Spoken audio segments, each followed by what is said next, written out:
Welcome to the most listened to golf in the world, the Fairways of Life show, on air, online, and around the world, with the most candid interviews, unforgettable stories, taking you beyond the ropes. Here's your host, New York Times best-selling author, Matt Adams.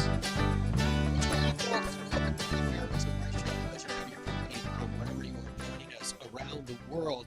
As you could tell, I'm outdoors today. I'm staying here at the Courtyard Marriott, which is in Stamford, Connecticut. Absolutely beautiful hotel. They play host to us when I'm up here. I'm hosting Golf Central. I have been doing it for quite a few nights already. I got a couple more nights ahead of me tonight and tomorrow of this Solheim Cup week, which I'm really excited about. You can kind of tell with the complexities of doing remote broadcasts. Now we're set up and we've got, I wish I could show you a picture. I should have taken a picture before we went on the air. I've got the camera set up, we've got the lights set up and all the business that we have to do.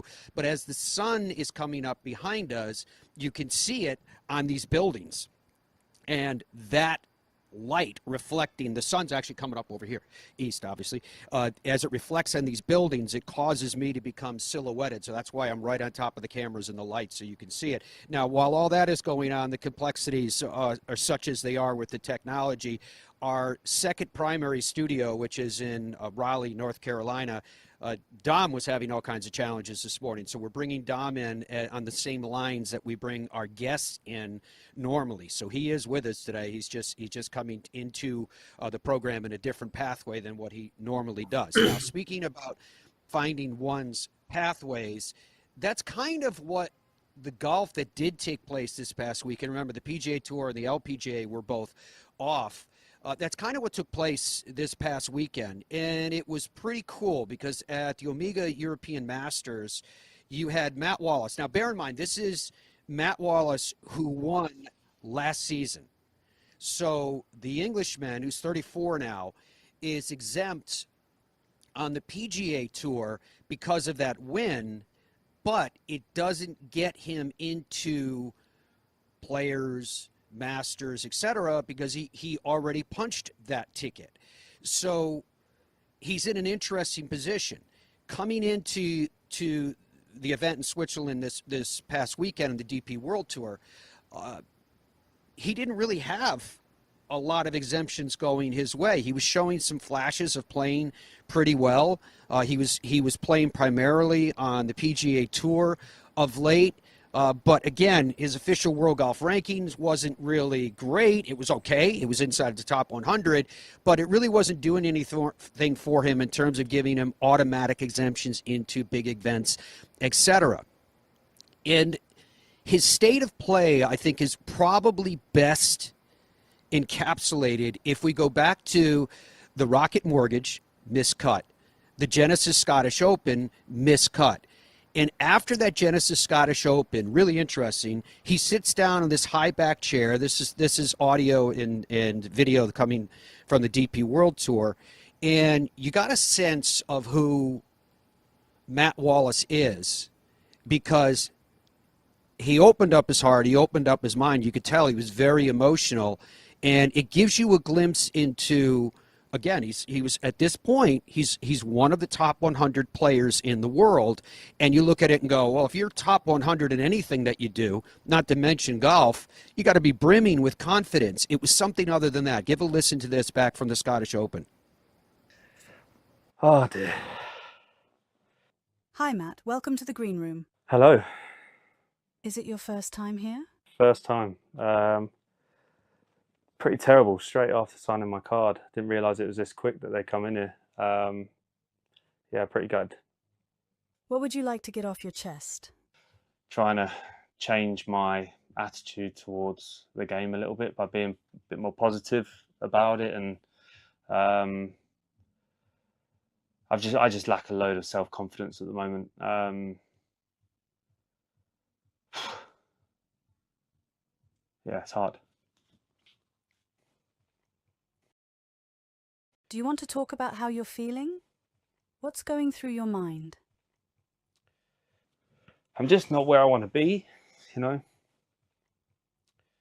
In the game, you can't force it, you know, you gotta got to roll with the punches, and that's what I'm doing at the moment. So just working hard every day, and it's just how it is. The game doesn't owe you anything, and I don't like to get emotional about it, but I'm quite an emotional person, as everyone knows. So yeah, it's hard.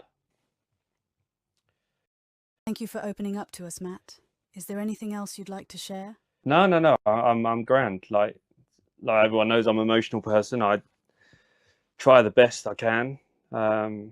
Some people don't like the approach that I have, but I'm always just trying to improve myself and trying to be the best I can. So to everyone out there that supports me, like we'll be back. We'll get there. So yeah, thank you. Now, wasn't that fascinating? Again, that was after the Scottish Open, after missing the cut of the Genesis Scottish Open. But here we hear from, again, arguably one of the top players in the world, and he's flat out telling us that he's really struggling. Matt Wallace is an interesting case because he has a lot of, how do I describe it, of kind of a blue-collar grit to him.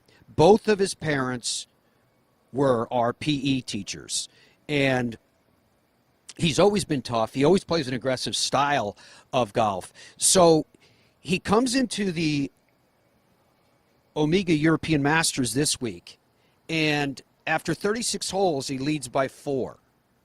After 54 holes, he leads by 4. And into the final round yesterday, remember that third round, the lead by 4 after that third round was remarkable because the winds kicked up. And I think, in fairness, according to multiple accounts, it may have caught the guys who set the golf course up a little bit by surprise because they had a lot of tucked pins. And with the conditions that they had, there was a lot of grumbling because normally when you get very, very high winds like that, they tend to center cut the pins and make them a little bit more accessible so that they could slow down the greens so that the course can be played in such conditions. Well, apparently that didn't happen. At least it didn't happen across the board. And Matthew Jordan in particular was really upset about it. So, and he went to social media about it. But nonetheless, Wallace holds on. After 54 holes and through that very tough day, he leads by 4. So he's coming into that final day. I've been working all week with Jim Gallagher Jr., 5-time winner on the PGA Tour. He was a member of victorious USA Ryder Cup teams and President's Cup teams. We'll talk about that a little bit more later on, and he'll be joining us on our national broadcast tomorrow as well. But Matt Wallace kind of holds it together. In that final round, he really didn't do anything wrong, but he got chased down. Andrew Beef Johnson, who's back playing again. He had thumb injuries and back injuries that he had to nurse, so he ended up finishing in solo third, which was his best finish since 2020. So it had been a while since we've seen him, and he's such a classic and such a good guy. And for Wallace, he was getting chased down by Beef. He was getting chased down by Spain's Alfredo Garcia. What's his last name?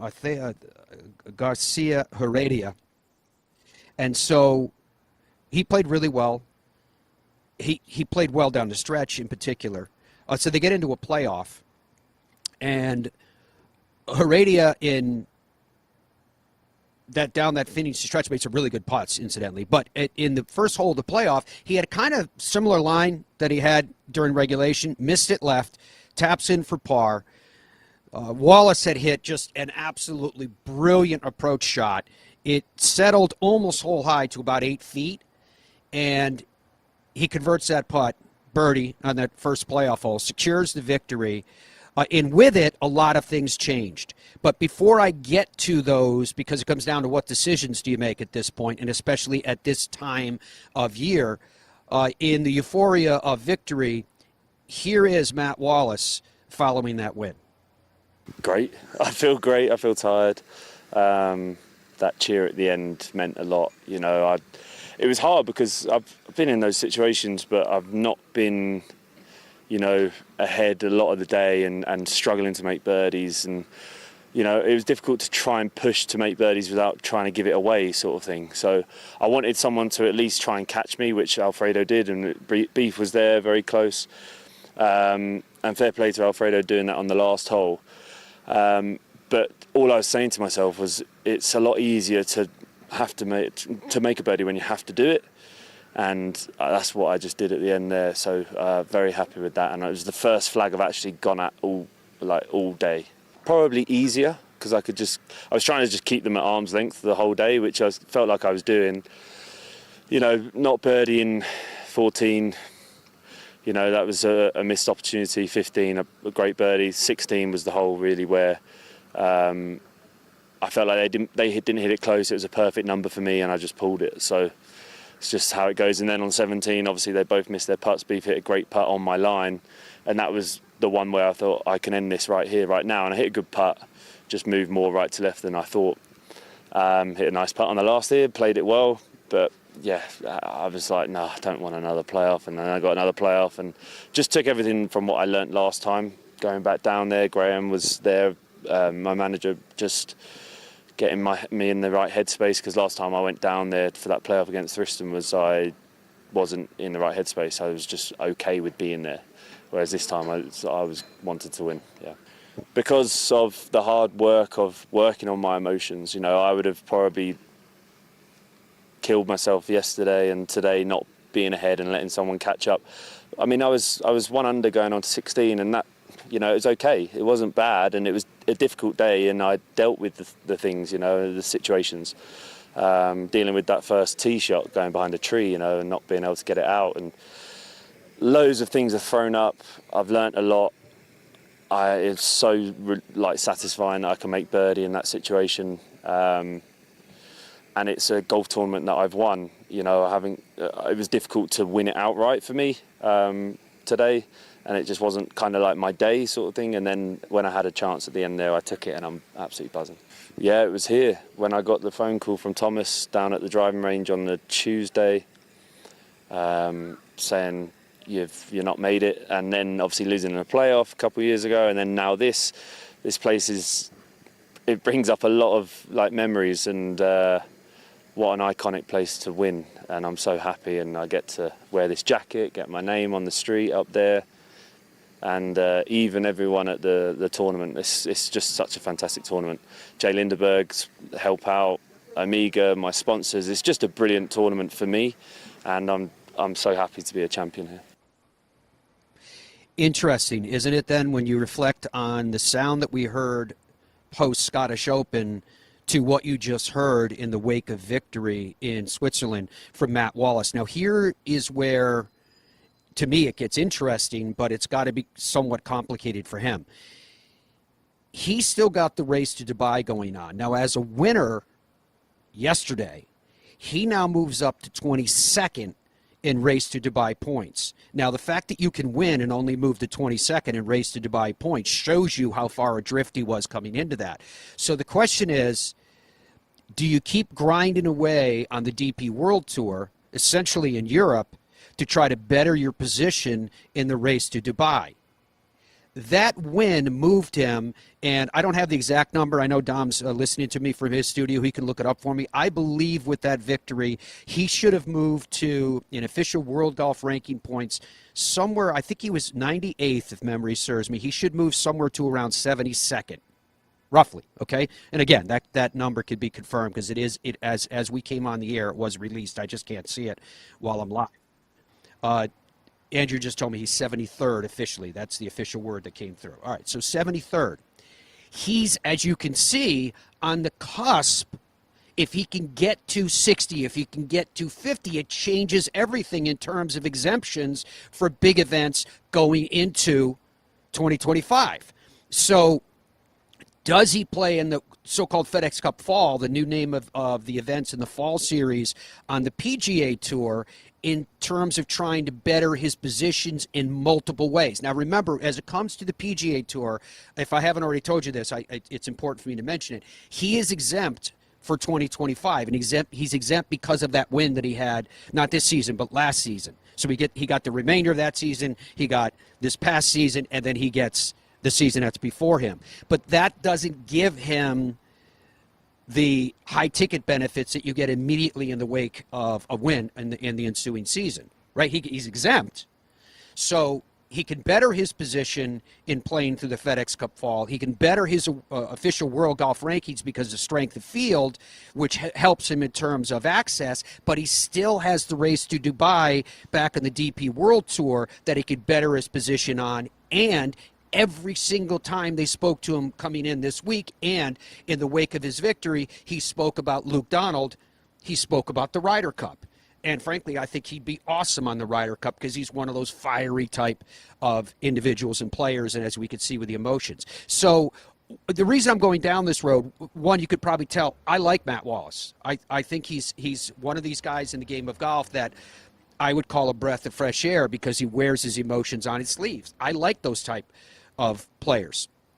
And so it also gives us an opportunity to kind of go through and say, you know, even though when it comes to at least the PGA Tour side, when you're on the other side of the Tour Championship, you start to realize that there's all kinds, and it's individual, but even in the collective, there's all kinds of stories that still matter. And what decisions do players make? Do they have a time to relax? We hear from a lot of players that they're so-called exhausted right now, and who could blame them at the end of the year, such as we're approaching. But for many, there's no rest for the weary because of these big questions that remain. And what are you going to do with your career path in the present that's going to affect the not-so-distant future? So all these things kind of remain. Now, on the Ascension Charity Classic, which was the PGA Tour Champions, again, for the last few days, the pregame show and the postgame show that I've been doing with Jimmy was built around the Ascension Charity Classic and our live coverage of that on Golf Channel. And, you know, so you got Champs Tour being put on this stage. Now, that stage, admittedly, was up against, you know, the first full week of the NFL. And you know, being honest about it, we know where the vast majority of eyes were for the sports fans. And that makes sense. I get it. But nonetheless, we were featured because there was no PGA Tour event to otherwise obscure focus. You had the PGA Tour Champions as the primary event that was going on, at least from a PGA Tour perspective, because the DP World Tour was over before the focus even went to the Ascension Charity Classic. Well, it was amazing the way it played itself out. On 17T, Stuart Sink, who won last week, was the leader. He hits a terrible drive on 17, way right, was unable to save himself from the plight of a bogey. So he loses the lead in a two-shot swing because Y.E. Yang makes birdie. Okay, so now we're on 18T, Y.E. Yang with the lead. And lurking the whole time, the third member of this group was Bernhard Langer. Bernhard Langer ends up birdieing the hole. They go into a playoff. Now, just to pause for a second in terms of the significance of it, Bernhard is 67 years old. Bernhard shoots the round of the day a 64. Kid you not. Right? And in shooting that 64, he bettered his age on the PGA Tour Champions for the 18th time. Think about that for a second. And the whole time I'm thinking about this, I'm like, 67 years old. He's in a playoff to win again. He's already won 46 times on the PGA Tour Champions. Here he is in a playoff again, and it's really interesting because the golf course has got plenty of length to it, but he was hitting on many tees. He was hitting, you know, they say less than driver. Well, in his case, many times he's hitting a hybrid. 67. Why? Because he's playing from the fairway. He's just cagey. The way he plays is so great. So gets into the playoff against Y.E. Yang, against this cagey Bernhard Langer. And Y.E. Yang, it was clear, we were kind of watching him, and it was clear that Y.E. Yang had discovered something. And we kept going back to video from 2009, in particular in his PGA Championship win over Tiger Woods. Well, that was 15 years adrift, right? But he said that what had happened was that his swing had gotten, he felt it had gotten too long. He really doesn't have a very long swing anyway, and as a result had gotten somewhat upright.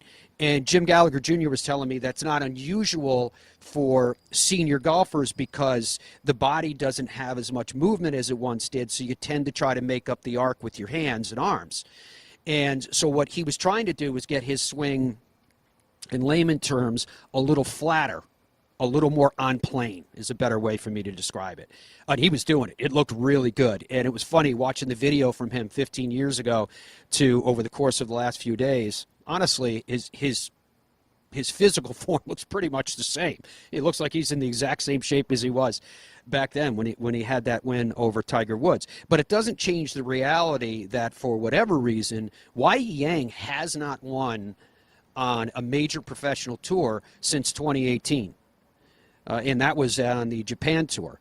The last time he won on PGA Tour or DP World Tour was a DP World Tour in 2010, and I told you about what he did in 2009 when he won a couple of times, including the PGA Championship over Tiger Woods, which was remarkable to kind of reflect on yesterday as we were watching his march. So he's leading on 18, as I mentioned to you. We think that he's gonna win, you know, after a huge two-shot swing on 17. Now Bernhard has other plans. He makes birdie. Ultimately in the playoff, though, Wai Yang was able to get it done, and he secured that victory. So congratulations to him in doing so, but it was still head-shaking to see what Bernhard was able to do. And I'm thinking about it, at 67 years old, is he not the most proficient 67-year-old in terms of competing all time? Then I thought to myself, well, wait a minute. Sam Snead was contending in major championships. I'm talking about top 10s in major championships in his middle 60s, and he made a cut on the PGA Tour at 67, but that was in 1979, if memory serves me, and doing that in 1979 was before the start of what became the Senior Tour, which didn't kick in until 1980 when Arnold Palmer was now over 50 years old. So it's remarkable when you think about all of these things. So coming up today is a couple things that I still want to talk to you guys about. One is I am super excited. I'm sure many of you that love the game of golf are too, that this is the Solheim Cup week, and what an incredible event that has become. So a couple of thoughts about the Solheim. But before we get to that, and after we come back from this break, I want to talk to you about news that was announced since the last time we've been together on this show, and that was that Scottie Scheffler and Rory McIlroy will have a match that we believe it's going to be match play against Bryson DeChambeau and Brooks Koepka. We believe that it's going to air on TNT. It's the same producer that does The Match, you know, that whole series that they put together. This one I don't believe is going to be called The Match. I think it's being set up as an independent series from that. But I want to go down the road because of the significance of this in terms of what does it mean? Is it simply just entertainment, right, at the time of year where we don't have any major golf going on? Sure, you could take that position on it, but you also could take the position that it's something much, much more. And I want to discuss that with you guys when we come back. I'll touch base with Dom as well after these words. The Fairways of Life show is presented by the PGA Tour Superstore. The PGA Tour Superstore are #1 from coast to coast, and it's for good reason.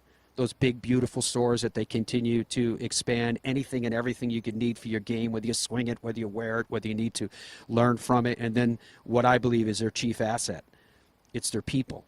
Because at the PGA Tour Superstore, you're shopping with the pros. I got ball fit in 2000, went on a little run.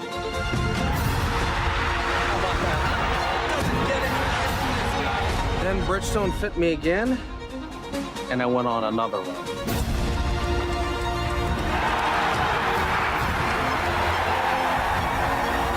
I just got fit again for the new Tour BX. The ball fitting's been helping me. Will it help you? PGA Tour Superstore pros aren't born. They're made. Every January, hundreds of associates talk to the top manufacturers, learn about the latest clubs, Test the newest equipment. Log thousands of hours of training. And together, hit over 100,000 balls. All so they can get you the perfect fit. I think when you're training for other sports, or why most people go to the gym is so that they can have muscles and be strong and be healthy. And a lot of the reason why they struggle to play golf is their body doesn't move properly for them to be able to hit a golf ball. And when you're training for golf, it's a little bit different because you're focused more on flexibility and mobility and being strong in motion. When you're able to kind of have a warm up and have a workout routine and kind of gradually build up to where you're training your body to move properly, yeah, you're going to get a lot of big dividends on the golf course. Our journey began with a simple yet powerful vision to provide the world with the highest quality Virginia-type peanuts. The Hubbard Peanut Company, where quality and tradition meet to create an unforgettable experience. Visit hubspeanuts.com to explore our full range of products and place your order today. Super easy to hit. Introducing the new BXG Black Ops irons, our first game improvement iron. It's a larger face heel to toe. It launches the ball high in the air and really far. Much higher levels of forgiveness. You set that club down, it creates a lot of confidence. It's supported by this X-Core column material. And that's where you get improved ball speed. If you're looking for a distance, forgiveness, and feel, Black Ops irons are going to be for you. BXG, nobody makes golf clubs the way we do, period. Stride by Zero Friction, the first of its kind personal caddy. Walk in comfort and style with Stride's remote and follow me technology. The Stride handles almost any terrain, and its 54-hole range will last all day. The lightweight design and removable front wheels makes it simple to handle. Plus, it easily fits golf carts. Pick up your Stride today at a local PGA Tour Superstore near you or at zerofriction.com/Stride. Stride, your personal caddy.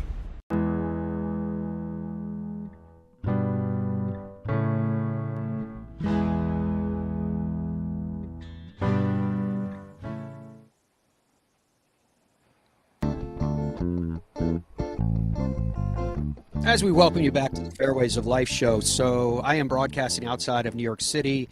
I'm at the Stamford Courtyard by Marriott, this beautiful hotel that we stay at. It's kind of my home away from home. I love being here. The city has been vibrant and alive, and you can tell the weather is beautiful. We got some rain. I think it hit us yesterday. I can't remember, to tell you the truth, because when you're buried in the studio for as many hours as we've been, it was a pretty cool place to be in there over the last few days in NBC Sports, because with the NFL kicking off, you had all these shows that were going out. It wasn't just NFL, I should say. It was college football, too, on Saturday, and then immersive in the NFL on Sunday inside of that building. So, I see all the people that are on those other shows, all those studio shows that they're hosting built around the football games. And I'll check in with Dom now and see how he's doing today. And Dom, I don't claim to know really anything about the NFL, but it was amazing to me that, with a few exceptions, how close the games were in week one. And it's, you tell me if that's normal in the NFL, that it has these glimpses of near parity between teams, except, like I said, a couple of blowouts like the Giants, etc. But it's just one more reason why we go through these different stages of the calendar year where it gets really exciting. We got baseball playoffs coming up soon. Before you know it, the NHL is going to be back underway again, etc. And the return, at least for those of you who are watching this in the United States, the return of college football and the NFL, just it invigorates the sports world again. So what's up, Dom? How you doing? I'm okay. I'm having some major technical problems this morning. So I'm not in the best headspace. I'm enjoying the NFL just as much as anybody else. But to your comments about parity, ironically, it's not too dissimilar to the PGA Tour in the sense that these are all professional athletes. And because of that, it shouldn't be surprising when a game is closer than you think, or a golf tournament is closer than you think, or there's a player who's ranked 112th on the PGA Tour who all of a sudden is in contention on the weekend. A lot of times, especially for those inside the game like us, it's not that surprising. All of these guys are professional golfers, and they're all really, really good. And the difference between that guy that's 112th and the guy that's 27th is not a lot. And one bad break here, one lip out there, one 360 in the cup there, and that person's in contention. So the NFL is very similar in that nature, in the sense that the Patriots beat the Bengals in a surprise, quote unquote, victory. But is it? I mean, everybody on the field is a professional football player, and they're all very, very good. And a couple bad breaks one way or the other, and all of a sudden you've got yourself a football game. So I think that's one of the reasons why people love the NFL so much, is there is a surprisingly large amount of parity. Yes, there are teams, no offense, Giants, that are usually just sort of always on the bottom.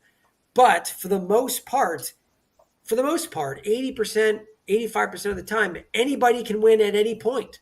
It's professional football. And I think golf is very similar to that, Matt, in the sense that, you know, when an event rolls around like, you know, Wells Fargo or whatever, it's not that surprising if someone that's not in the top 10 wins the golf tournament, right? Anybody can win the golf tournament. Yeah, so one of the things that I wanted to talk to you about in this segment, folks, was, I'll call it the state of the game, where if you heard my tease before we went to break and go, wait a minute, you're talking about this match between Scottie and Rory against Brooks and Bryson, and somehow this is morphing into a threat on the state of the game. I actually do think the discussion deserves that platform, that significance, because the announcement comes out, Scottie Scheffler, right? And all the things that Scottie is. He's undoubtedly number one on the PGA Tour. He is number one in the official World Golf Rankings, even though we all agree the official World Golf Rankings don't reflect the entirety of the game as they should. But nonetheless, for what it is, he is number one in that regard too. You got Rory McIlroy for all that he is. Rory McIlroy, interestingly enough, it could be debated with Bryson DeChambeau in terms of, if he's not number one most popular golfer in the world, then he's number two. And number one is Bryson, or he's number two, depending upon what audience you're talking to, and in some cases a given week. And then you got Bryson. For all the things that Bryson is right now, Bryson redefined himself, and I don't think it was because Bryson changed who he was, although he said he matured, et cetera, et cetera. I think it's because Bryson found vehicles to channel his personality so that people actually came to know who he really was. Do you understand what I'm saying in terms of the difference there? Bryson changed some things. There's no doubt about it. But I think at its core, we're seeing Bryson for who Bryson actually is versus who we thought Bryson was. Now, who we thought Bryson was at that time, by and large, was defined not setting aside his own actions in part in that regard, but because of what Brooks Koepka did in terms of Brooksy and the way that he responded and all the rest. And back in the day when all that was happening, I was one of those that said I thought a lot of it was just schoolyard bullying. Well, now Brooks and Bryson are on the same team. And I put it in that phrase because I'm not just simply talking about this match that's been set up for later on this year. But the question is, what does it mean? And I'm not criticizing the event. If they want to do the event, I'm all for it. I think it's going to be entertaining. I actually wish that there were more players on each side, respectively. Instead of just 2 and 2, I wish it was at least, say, 6 and 6. If you couldn't get to a full 12 and 12, which I understand. But, but I'm not going to complain with what it is. But a broader question, philosophically placed then, is what does it mean? Is this somehow a shot across the bow of golf's establishment, right? At least from I feel like from the Rory McIlroy perspective, when I say is this a shot across the bow. Because there are stronger and stronger whispers that there is a philosophical divide that manifests itself in terms of power and position in the game of golf. And I say whispers because it's starting to show up in media discussions, in print, if you please, even though that's a different connotation now than it would have been just a few years ago when you say something's in print. A recent article I saw in SI openly discussed the fact that Rory McIlroy, who, for whatever reason, left the board, then decided when Webb Simpson said, no, I'll step down for Rory McIlroy to come back on, and then the board said, no, we can't do that because of procedures. Okay, which procedures? The procedures that put Tiger on the board seemingly forever? Or the way that Patrick Cantlay came on the board? Those procedures? But whatever. It's their board, so, their ball, their bat, they make the rules. So Rory was not put back on the board, which was a clear sign of things that were happening. He was put on a subcommittee, this subcommittee to negotiate with PIF. And Rory has said consistently that he thinks there should be a world tour, that he wants the world of golf to come back together. My summation. But this SI article said that Cantlay, Jordan Spieth, and Tiger have formed this power block because the players now have control with the board, because it's about numbers, as anybody would tell you with any board anywhere. Ultimately, decisions in politics are defined by numbers, and they have the numbers. And that the philosophy, as I would encapsulate it, is that allegedly the powers do not want players who left and got LIV money to be able to walk back and compete on the PGA Tour. The way I would phrase it, I suppose, would be to say they can't have their cake and eat it too. So this philosophy is such that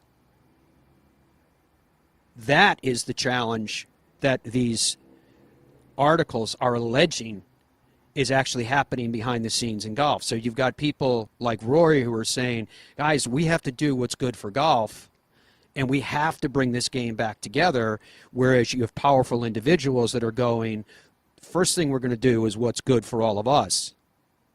Then we'll figure out the rest. So that there are strong doubts starting to circulate in terms of what the long-term probability will be of bringing the game back together and how it will define itself and how it will manifest itself. And so it's fascinating to me in terms of the significance of what this means. If it is about building walls, then the question has to be asked about, for example, on the LIV side, just as an example, how long do you remain patient, right? How long do you engage in a discussion before you get to the point in saying, no, it doesn't seem like there's a pathway here that really is something that we're comfortable with, or feeling like there's equity there. And if that happens, is that a negotiating position, or is that a thought that once you build the walls that someone on the outside of the walls is going to go their merry way? What would lead someone to believe that it wouldn't ignite another round of scorched earth, right? That if, and this is going back some time when we heard that, well, the PIF was going to put $1 billion into the PGA Tour. What happens if that $1 billion is reinvested in attracting new players to their tour? What are you left with? Right? So it's that complexity of what this means for the state of the game. We're hearing time and again that television ratings are going down on the tour. Now, it's a reflection of many things, including the status of cable television in the industry at large. There's different ways that people are consuming the game now, and we're told, well, there's that's up and total consumption in terms of how that's measured. I don't know what the exact measurement is, and I'm not going to try to claim what it is. But we know what the traditional old measures were, and that's changing. How much of that is based upon who's playing and where, the force of personalities, and then you come down to the fact that this is happening, this event, the fact that it is happening, and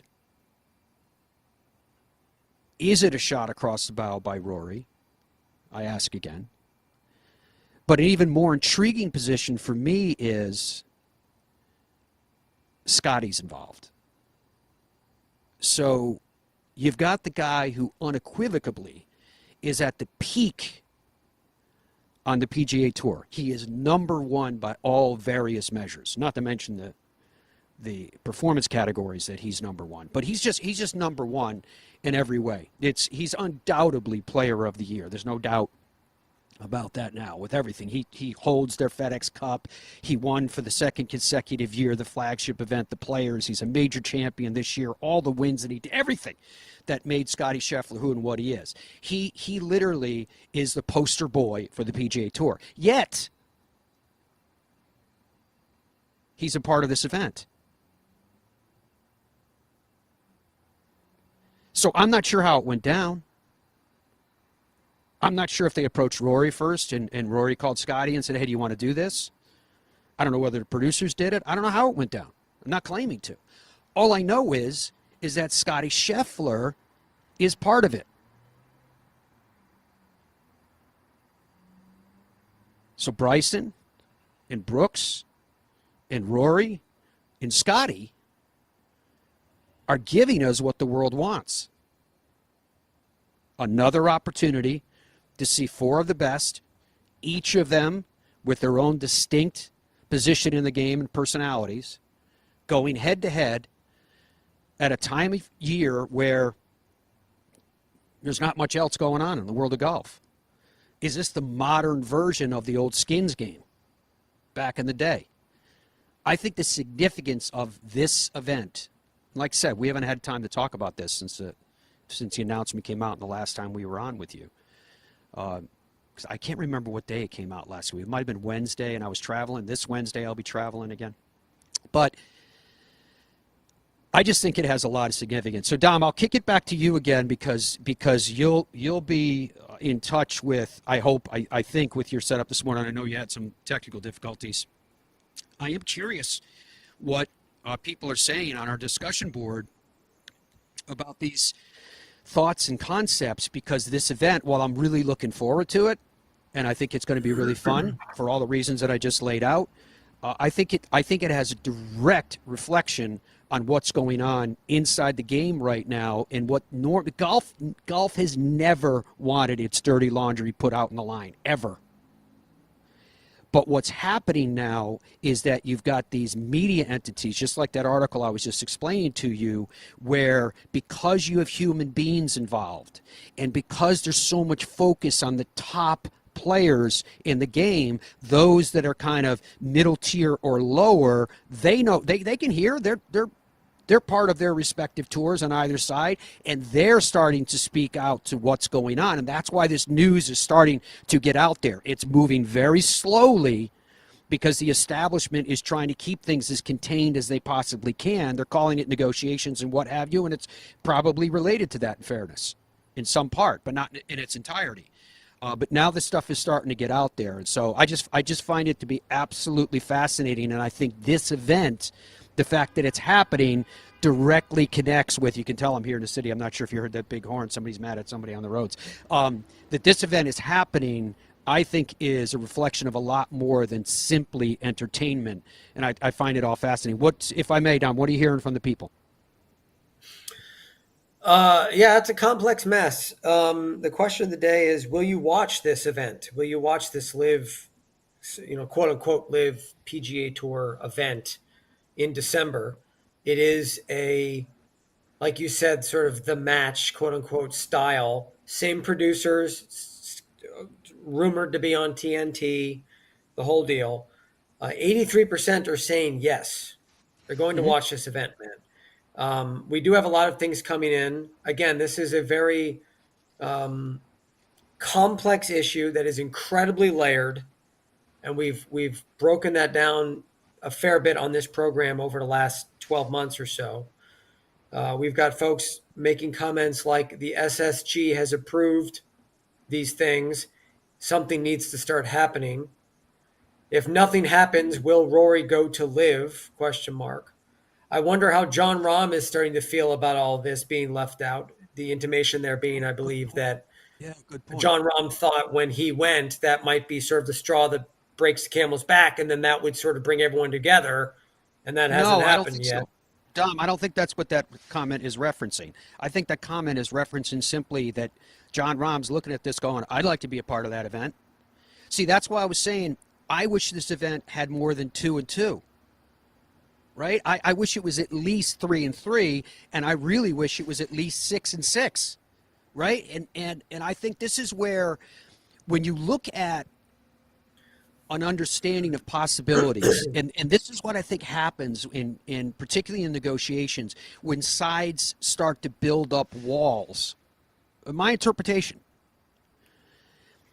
Instead, this could have been an opportunity where the organization said, you know what? We can make this huge. We'll co-produce it, call it an olive branch if you want to, or is that too close to violating some of the positions of the people that want to take a hard line? Don't know. But otherwise, you could have made this an absolutely huge event. Have the two organizations come together. Doesn't mean that you've signed any new agreements. You're just saying, I'm going to give a release to my players. You give a release to your players. Maybe they do something in terms of how they work sponsorships and, because everything comes down to money, right? Blah, blah, blah. But nonetheless, it gives them an opportunity to have an event that could have been really cool and really fun and included those big names, including John Rahm. So anyway, that's my interpretation of that message that you got. What else you got? Derek writes, this will be epic. Paul is saying this could be a strategy for Piff trying to make a play to purchase the European Tour. Or the DP World Tour, I should say.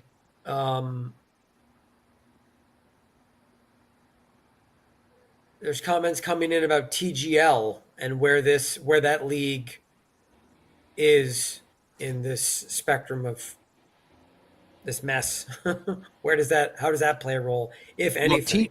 Well, TGL is in partnership with the PGA Tour. So there's not really a mystery in terms of where they sit in this whole spectrum. I think my fear, Matt, my concern with all this, and I think I told Matt this yesterday, the day before we were talking on the phone, is the anger coming from the fans on both sides. When is that going to reach a point where people have had enough? In other words, I think there's a lot of people that are supportive of LIV, and they're sort of angry or frustrated with the PGA Tour, and vice versa. I think there's a lot of fans of the PGA Tour that are angry and or frustrated with LIV and how it's played out. There's not a lot of playing nice, or it feels like there's not a lot of playing nice going on. And my overarching general concern is simply, what are we doing to the sport on the professional side? Recreationally, I think we've all seen in the last 3 years an incredible boom in the sport. I think there's, generally speaking, there's just more people interested and involved in playing golf, whether that's in a simulator environment or on a real golf course. But the professional side, watching professional golf and the interest level in watching, whether it's LIV or the Tour or whatever, I feel like that's waning. I feel like that's the fan base is getting irritated on both sides. And my general overarching concern, Matt, is at what point do we need to worry about that? At what point is it a problem that the ratings might be starting to dip across the board for LIV, for Tour, for you name it? And at what point are the fans going to abandon? Are they going to abandon? Because I feel like on some cases, I mean, think about it. If they're up against football, right? Like right now, towards when the seasons start to cross over, at what point is the anger from the fan base going to be like, man, I forget it. I'm done with this. I'm just going to just go all in on football or all in on baseball or whatever it is that they're into that they might have been splitting time with. Now they're just going to say, I don't this is getting annoying. Forget it. I'm just going to watch this game over here instead. I mean, how realistic of a comment is that? Is this a real risk, Matt, or am I just too invested? We've seen that flow and ebb in other sports. We've seen it in football. We've seen it in baseball. We've seen it in hockey, where when you end up having discussions that are so focused on, how else do I phrase it other than the rich getting richer, it turns off the fan base. And I even talked about that with Scottie Scheffler Scottie Scheffler won this past season in excess of $62 million. Okay? So it's a lot of money. But with professional athletes, money ends up, for us, for the great unwashed, it ends up becoming like monopoly money anyway. So how vested do we become in knowing that the purse at a LIV event is, what, 25 million or whatever it is, or the purse at the Players is 20 million? Does that really move us as fans anymore?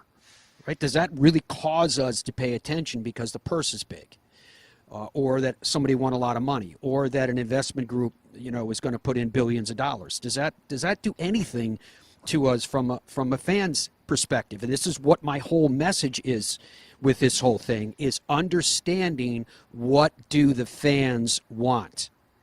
And ultimately, you have to ask the honest question of, do you care?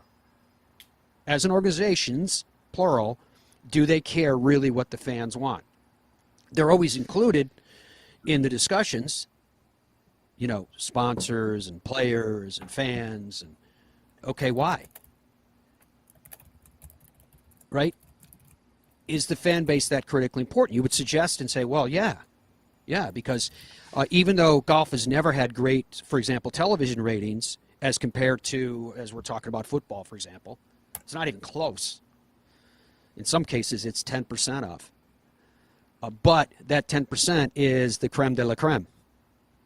It's the people that have the disposable income, the assets to invest in luxury cars, vacations, financial services, et cetera, and keep on going down the line. So that's that coveted demographic that they're trying to reach. And honestly, if you shaved off mass audiences from television, the percentage of that coveted demographic is pretty much the same, right? When you actually shave it down. So the golf, you could say from a viewership standpoint, from a demographic standpoint, the golf viewership doesn't have any fat. Cuts right to the people that these types of companies are trying to reach. But I think it's to me, it's a reflection of where we are in society, right? For example, this year it becomes acute because we're in an election year. And there's the belief in any time that you have an election, any time that you have political bodies engaged in a philosophical war against each other, the mentality is that if you're not with us, you're wrong. Start on that presumption. If you're not with us, you're wrong. And the mentality is that if you're with us, you have to adopt the entirety of the philosophy that that particular group holds in all regards and in all extensions. And those groups are always controlled by the extremes. That's just the nature of it. So my belief is that when it comes to politics, and even relative to the context of this discussion, that the vast majority of us exist someplace in the middle. You're on different sides, perhaps, of where the spectrum is, but the vast majority of people are not extremist on one side or the other. They may lean towards one side or the other, but they discern issues based upon their conscience and their intellect, and not based upon a platform or philosophy. And so when it comes to what's going on right now, I think the risk is that if the overriding concern is greed and control, and in some cases insecurity, and even, dare say, a form of revenge, That's a very, very risky position to take. And it's very important that you keep those agendas tucked away someplace and try to structure a deal where they're not revealed. Unfortunately for them, what's happening right now is that even in a world where the true stories of what's going on try to be buried behind other agendas and PR campaigns, information is going to emerge. And if that information emerges, now you've got to ask the serious question, at what point do people start to throw up their hands and go, you know what? You know why I'm here? I'm here to be entertained. I'm here for fun. I'm not here to make sure that all of you guys collectively get the biggest checks you possibly can and then wow us with the sums of money that are paid out either through purse or through contracts or earnings or bonuses or anything else. That's not why I do it. I'm not engaged in football because of tonight the Jets are playing and what Aaron Rodgers is going to get paid this season. I don't care. It's a disconnect with the average people. So long-winded answer to the question that you asked, Dom, but they are real concerns, and I'm always suspect as to how and when the wants and the needs of the fan base are truly being attended to, not to mention the charitable base of the game, a game that contributes $4 billion a year to charity. The vast majority are you people back at your clubs, not at this grand level. So I do sense a growing disconnect between golf at its highest competitive levels and the rest of the game, which, as you said, is very, very healthy. Yeah, my concern is just the long-term future of the sport on a professional side in general, like just in general health. And I am concerned about that. I think it's quite clear from the comments that Jay Monahan, the commissioner of the PGA Tour, made at the Tour Championship or in advance of, that one thing I feel like we could sort of say with certainty, Matt, is nothing is going to change in 2025. There's going to be discussions and they're working towards something positive, potentially working towards something together. But whatever it is that they're working towards, I think it's clear that it's not going to happen next year, which means all of the entirety of next year, which is the launch of TGL, which was supposed to launch this year and they had some issues and now they're launching next year. LIV and the PGA Tour and their separation currently, how it exists with their schedules and everything else, and the issues with the world rankings and the fact that at least currently really all these players are only playing in the 4 major championships together. I think that's what next year is going to look like, identical to this year. And we'd have to just sort of cross our fingers for January of 2026.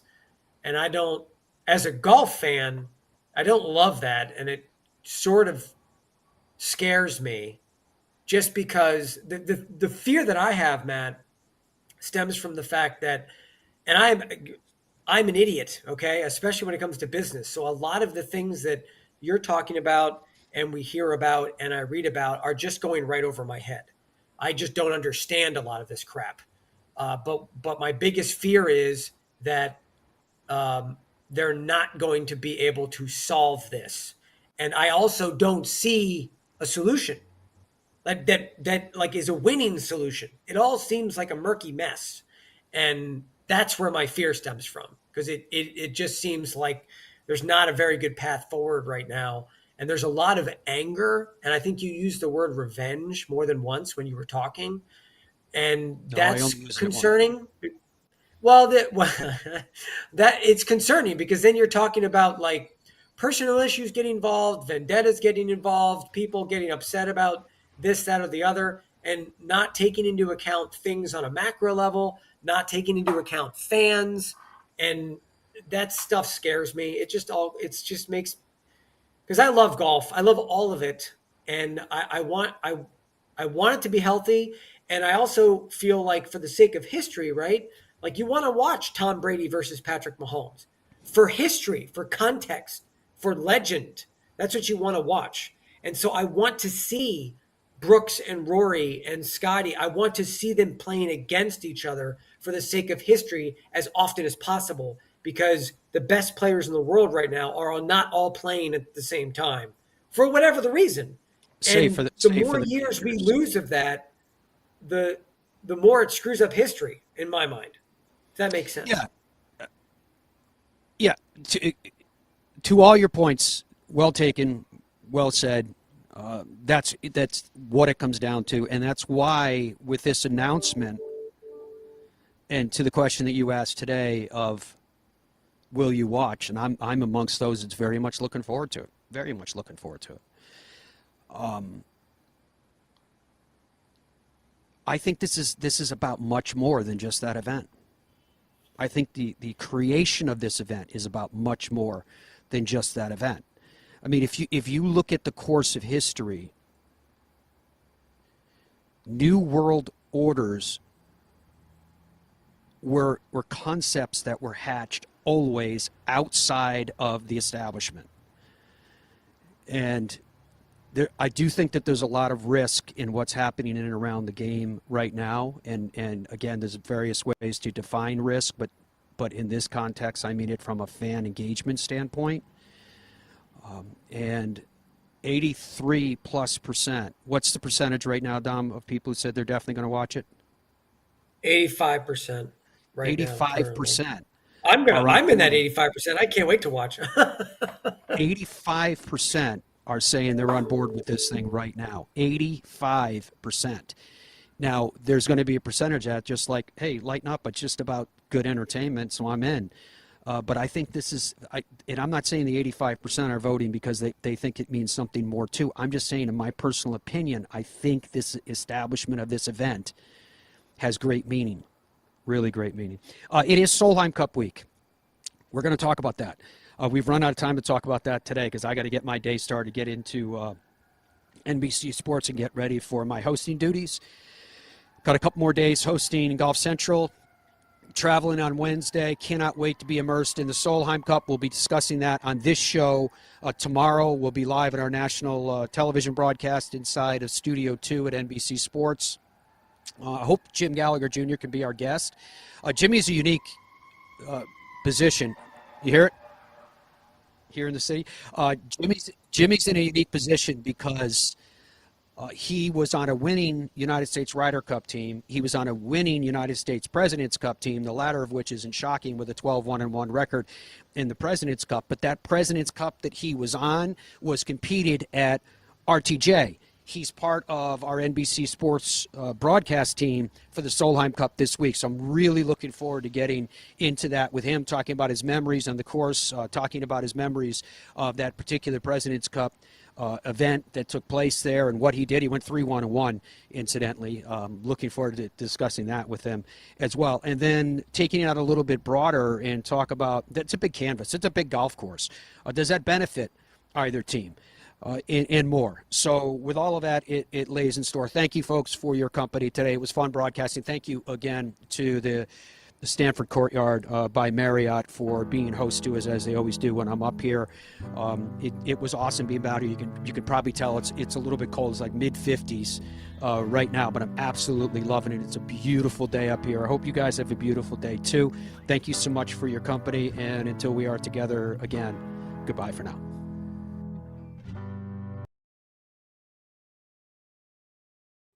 In Ireland, golf is more than just a game.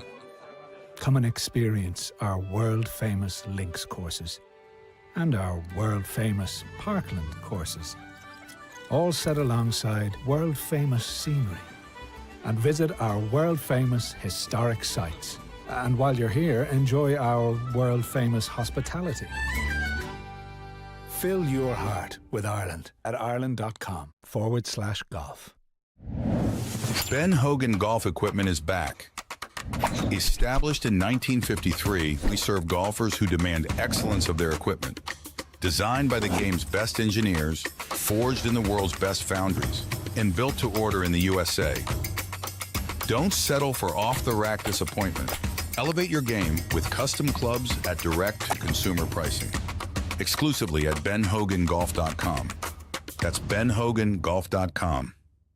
the best feeling iron I've ever hit. Introducing the new Gen 7 irons, the greatest leap forward in irons technology, in performance, in PXG history. Our new quantum core material explodes off the face. Are you kidding me? The Gen 7 irons deliver groundbreaking new levels of forgiveness, speed, distance, and feel. That's what I'm talking about right there.